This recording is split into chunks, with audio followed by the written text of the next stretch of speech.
আরে দিদি, এটা বাজার নয়। বাজারেও মানুষ আলু পটল নিয়ে এত বার্গেনিং করে না, আপনারা যেমন আমাদের কাজ নিয়ে করছেন। আমরা আমাদের কাজের ফিনিশিং বুঝেই চার্জ রেখে থাকি। আহামরি খুব বেশি যে চার্জ রাখি সেটাও কিন্তু নয়।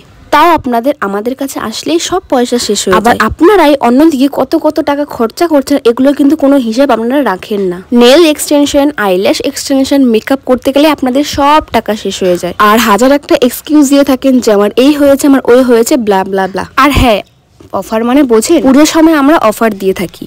মানে অন্য সময় থেকে পুজোর সময় একটু কম রাখা হয় অফার প্রাইসে, সেখানে গিয়েও বার্গেনিং করতে হয়। আর হ্যাঁ, আমি কিন্তু এখানে সবার কথা বলছি না, হাতে গোনা দু একজন মানুষ এরকম বেরিয়ে যায়।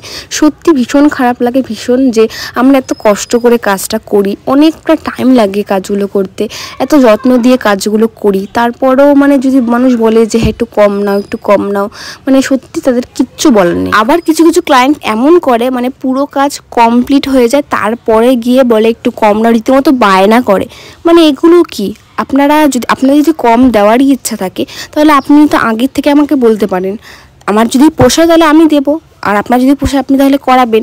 মানে পুরো কাজ ডান হওয়ার পরে এইসব আমি মানে কি বলবো, সত্যিই মানে কিছু বলার নেই। ছাড়াও বাদ দাও, কাজ করতে গেলে এমন মানুষের সম্মুখীন হতেই হবে, কিছু করার নেই।